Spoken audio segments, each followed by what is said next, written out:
Bonsoir à toutes et à tous, bienvenue dans ce journal. Un protocole d'accord en matière de lutte contre l'impunité vient d'être signé entre la RDC et la Cour pénale internationale. C'est en présence du président de la République, Félix-Antoine Tshisekedi-Tshilombo, que le ministre de la Justice et garde des Sceaux, Rose Mutombo, et le procureur général de la Cour pénale internationale, Karim Kam, ont procédé à la signature de ces protocoles d'accord qui vient mettre fin aux querelles de la violence et les pertes ressenties par les communautés locales dans la partie est de la République démocratique du Congo. Suivez. La République démocratique du Congo est un État partie du statut de Rome instituant la Cour pénale internationale qu'elle a ratifié le 2 avril 2002. À ce titre, elle adhère pleinement aux principes et valeurs prônés par ce traité historique. Le monde fait face à de nombreux défis. Au nombre de ceux-ci, outre les questions relatives au respect des droits de l'homme, il y a lieu de citer celles liées à l'exercice et la protection des peuples et de la souveraineté des États. En effet, au cours de ces dernières années, les actes d'agression visant un État membre, comme ceux actuellement injustement dirigés contre la République démocratique du Congo par l'un de ses voisins, se sont multipliés. Cette typologie d'actes qui affectent la conscience collective de l'humanité est à la base de la création, à travers le statut de Rome, de la Cour pénale internationale.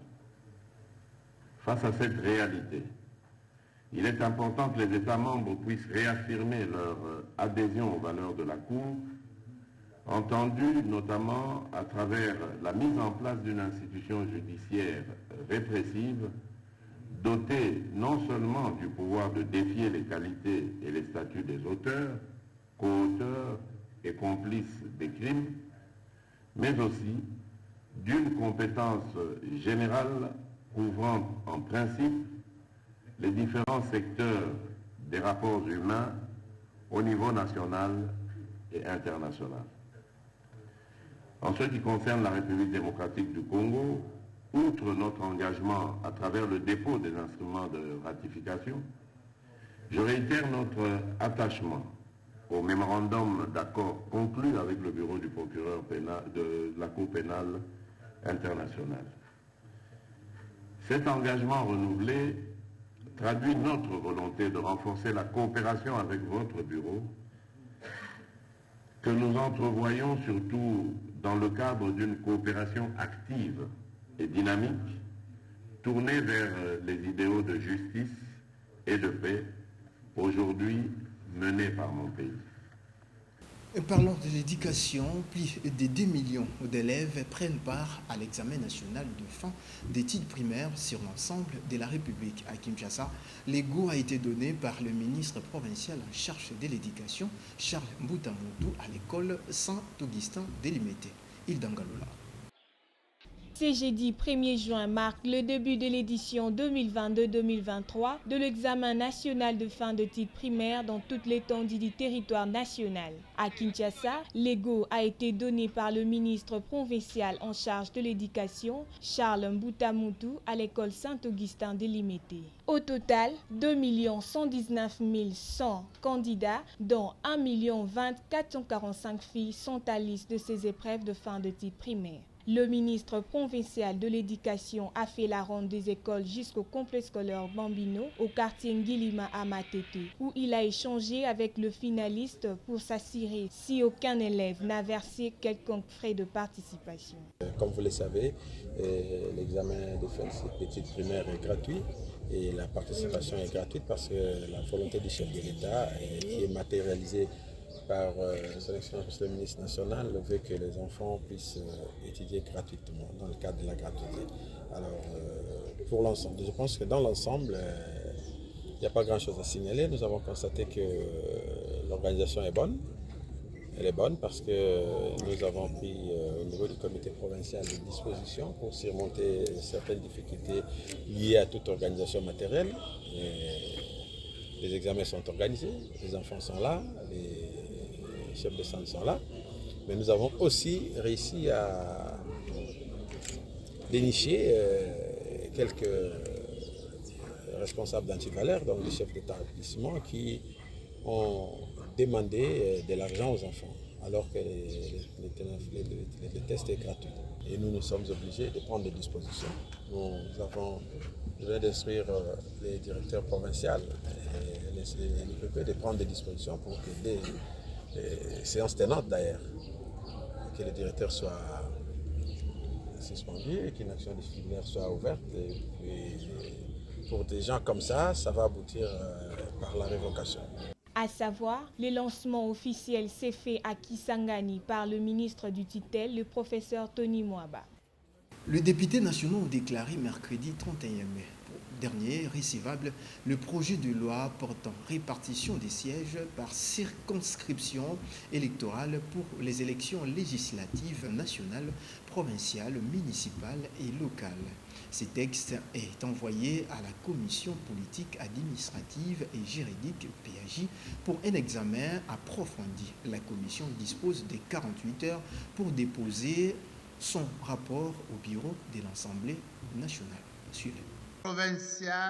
Le projet de loi sur la répartition des sièges a été déclaré recevable le mercredi 31 mai à l'Assemblée nationale. Cette étape intervient après les réponses du vice-premier ministre, ministre de l'Intérieur, Sécurité et Affaires coutumières, maître Peter Kazadi Kankonde, aux préoccupations soulevées par la représentation nationale. Pour le VPM de l'Intérieur qui a présenté ces textes à la Chambre basse du Parlement, le gouvernement vient d'accomplir son devoir.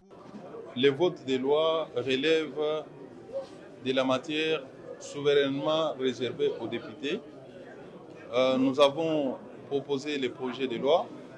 C'est aux députés d'en adopter soit tel que nous l'avons déposé ou alors moyennant amendement. Donc je pense que pour l'instant, le gouvernement, nous nous sommes acquittés de notre devoir. Le reste appartient aux députés qui vont adopter la loi selon ce qu'ils auront décidé.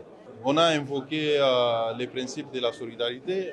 Il y a 16 sièges au total qui sont réservés à des zones en proie à des violences.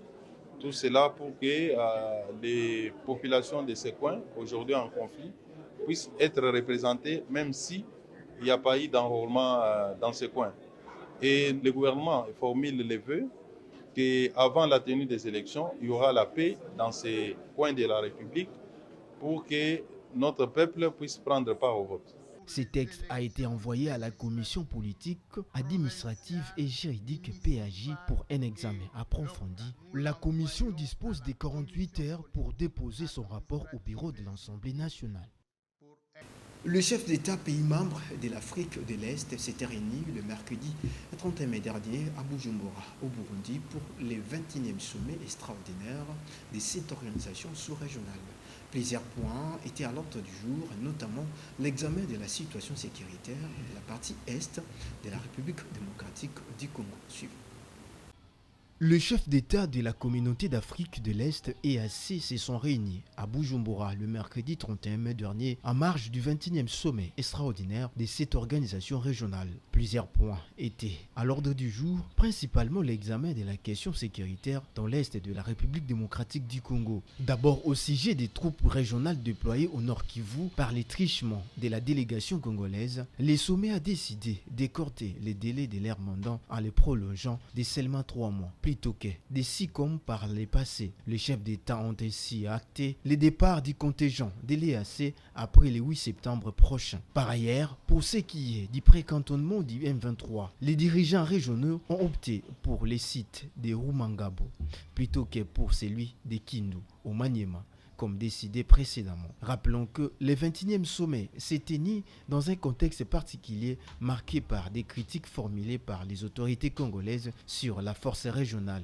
Le 9 mai dernier à Gaborone, au Botswana, le Félix Tshisekedi avait même prévu que la RDC allait être obligée de remercier les troupes est-africaines si les résultats escomptés n'étaient pas produits. Le président congolais n'a pas été présenté au sommet, tout comme ses homologues du Rwanda, de l'Ouganda, de la Tanzanie et du Soudan du Sud. Le président congolais y a été représenté par le ministre d'État en charge de l'intégration régionale, Antipas Mboussania Mouis, en plus de Serge Tchibangu, au représentant du chef de l'État, Sami Aboubango, vice-ministre de la Défense, Willy Mulumba, ambassadeur de la RDC au Burundi.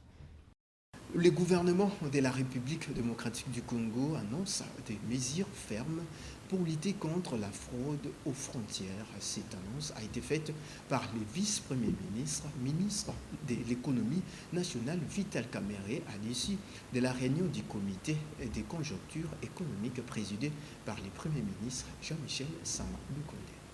Effectivement, autour du premier ministre, son Excellence Sama Lukonde, nous avons examiné la conjoncture la semaine du 22 au 26, comme nous le faisons chaque fois. Si on ne l'a pas fait la semaine passée, c'est tout simplement parce que le premier était en mission. Et nous pouvons dire à la population, en ce qui concerne la conjoncture économique, les prix sur le marché sont plus ou moins stables, tout comme le taux d'échange lui-même, mais nous remarquons aussi que les réserves d'échange sont plus ou moins contenus de façon positive. Nous avons noté cependant la fraude qui est organisée à tous les niveaux de nos frontières et les mesures seront prises quant à ça. Nous avons aussi relevé les questions relatives au climat des affaires, c'est-à-dire des tracasseries dont sont l'objet et les banques et les opérateurs économiques, mais dans la recherche de la solution et les mesures qui seront annoncées, nous voulons des mesures justes, qui ne fassent pas que l'État condamne l'État et donne raison aux opérateurs économiques et vice-versa. Nous voulons la justice de ce côté-là et protéger les opérateurs économiques, en même temps protéger l'État. Et les mesures seront aussi prises. Nous avons aussi parlé de la dernière mesure qui avait été prise d'ici l'importation de maïs dans notre pays, la farine, plus particulièrement au Katanga. La dernière mission que nous avons conduite personnellement, il y a une série de propositions qui sont faites au niveau du Conseil des ministres. C'est ici l'occasion de remercier le gouvernement zambien. Finalement, nous avons signé un communiqué conjoint sur la matérialisation de l'exportation, ce qui les concerne, et de l'importation, ce qui nous concerne, de cette denrée qui est de grande consommation au Grand Katanga et au Kasaï. Donc chaque ministre recevra certainement des assignations de la part du Premier ministre pour remettre de l'ordre sur la voie Kasumbalesa et Lubumbashi, pour que cette farine arrive au marché de Lubumbashi au prix acceptable. Voilà d'une manière générale ce que nous avons dit ce jour avec le Premier ministre. En séjour à Kinshasa, le gouverneur du Congo central, Dr Guy Bandoumbouguedi, a participé à la réunion tenue par le ministre national des hydrocarbures Didier Boudimbo, qui a réuni toutes les parties prenantes concernées par les dossiers des 10 millions de dollars de Mwanda dans le but d'éclairer toutes les zones d'ombre autour de ces fonds et baliser les chemins pour son utilisation au profit de la population mwandaise. Suivez. Fini les malentendus et les soupçons d'un prétendu détournement de la somme de 10 millions de dollars octroyés au territoire de Mwanda par le chef de l'État Félix Tshisekedi en décembre 2021 pour la réalisation des projets à caractère social au bénéfice de la population mwandaise. En séjour à Kinshasa, le gouverneur de province, le Dr Guy Bandoumbouguedi, a participé à la réunion tenue par le ministre national des hydrocarbures Didier Boudimbo, qui a mis autour d'une même table toutes les parties prenantes concernées, notamment les caucus des députés du Congo central, le représentant du ministre de Finances, du directeur du BCECO, de la présidente de CGFM, la notabilité ainsi que d'autres autorités politico-administratives concernées. Au menu de leurs échanges, le fonds de 10 millions de dollars mis à la disposition du territoire de Mwanda dans le seul but de clarifier la situation de cette somme qui fait couler d'encre de la salive et qui a même conduit à de manifestations ainsi que des protestations dans cette cité côtière. Après plusieurs échanges sur les modalités pratiques de gestion et de décaissement de ce fonds, la décision a été prise de confier au ministère des Finances, par l'intermédiaire du Bureau central de coordination, BCECO en cycle, la gestion effective du fonds. Depuis l'octroi de ce don de 10 millions de dollars, beaucoup de choses ont été dites, à tort et à travers. Notamment pour le Congo, pour Mwanda, nous pousse à ne pas nous concentrer sur ce qui nous divise et qui crée la discorde. Car en effet, après plus d'une année, nous sommes en droit de nous attendre à une évolution positive au vu des attentes de la population de Mwanda. De son côté, le patron du Congo central, le Dr Guy Bandou, prend à bras-le-corps la situation et s'engage à faire un suivi autour des modalités pratiques et de la gestion de ces fonds. Considérer qu'aujourd'hui, la question des 10 millions de Mwanda va faire l'objet d'un consensus. La deuxième chose que nous pouvons retenir d'importante, c'est que la prise de parole du BCECO a clairement confirmé l'existence des 10 millions. Je pense que beaucoup de membres de la communauté ont peut-être à juste titre commencé à se poser des questions sur la véritable existence des 10 millions. Donc il va falloir que le ministre des Hydrocarbures, en tant que maître d'ouvrage, puisse écrire à son collègue du ministère des Finances en lui demandant d'opérer le transfert des 10 millions pour approvisionner le compte spécial dédié à Mwanda. Retenons que c'est depuis décembre 2021, après la signature de la VENA9 avec la société Perenco REP, que le président de la République, Félix Tshisekedi, avait décidé d'octroyer au territoire de Mwanda cette somme de 10 millions de dollars destinée à la réalisation de projets à caractère communautaire au profit de la population du territoire de Mwanda. Rendons-nous cette fois-ci dans la province du Nord Kivu. Le vice-gouverneur de cette province a expliqué par visioconférence aux officiers en formation au collège des hautes études des stratégies et défense les rôles de la police dans un état de siège. Il était aussi question pour lui de partager avec eux l'expérience de la gouvernance en période de l'état de siège. Suivez. Le vice-gouverneur de la province du Nord Kivu était en visioconférence avec les officiers en formation au Collège des hautes études des stratégies et défense. Ce 31 mai 2023, il était question pour lui de partager avec eux l'expérience de la gouvernance en période d'état de siège, affirme le commissaire divisionnaire Jean-Romiad Ekoukali Popo. Aujourd'hui, il était question de voir dans quelle mesure une province se gère sous état de siège. Ça a été leur préoccupation et nous avons disserté pendant pratiquement 1 heure à 2 heures où ils ont posé des questions pour savoir exactement ce qui se passait ici parce que c'est un modèle inédit qui n'a jamais été réalisé auparavant.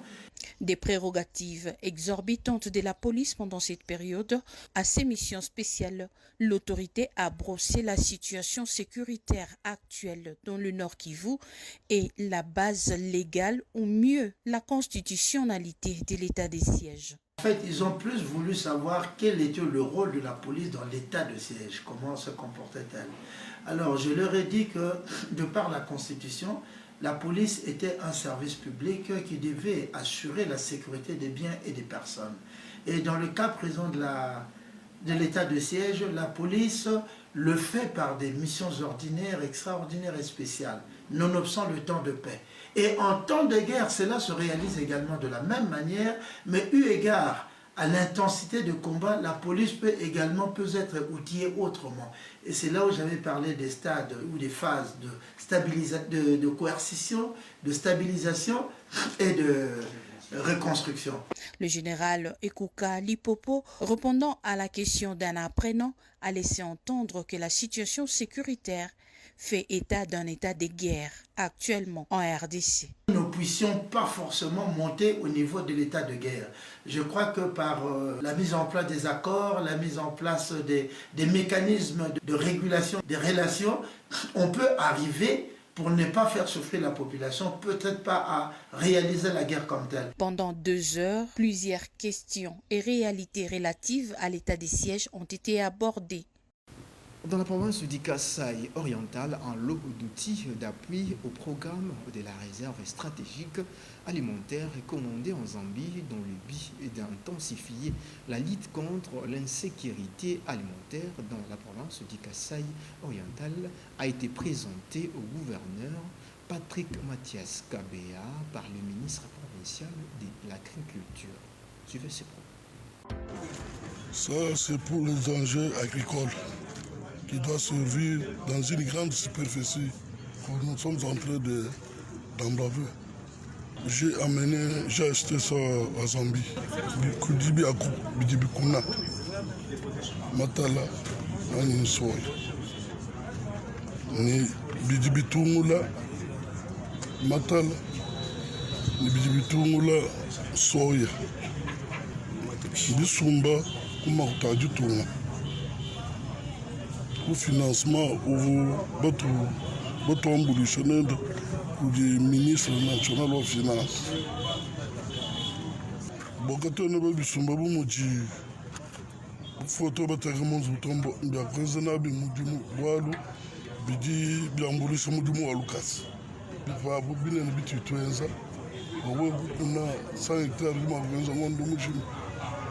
Kadjebi, 25 hectares par jour, dans une seconde. Diba, traîner pour des tracteurs. Bondi, Domba, population Bani, tu conduis, tu as saison A, tu viens mourir du Luma, tu as un bon mal au programme ou à réserve stratégique pour éviter Zala.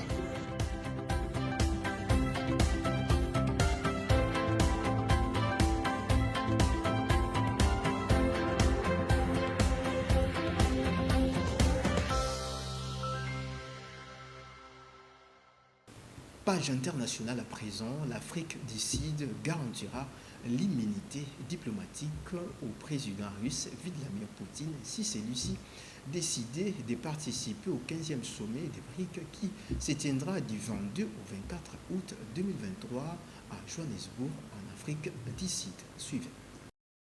L'Afrique du Sud garantira l'immunité diplomatique au président russe Vladimir Poutine si celui-ci décidait de participer au 15e sommet des BRICS qui se tiendra du 22 au 24 août 2023 à Johannesburg, en Afrique du Sud.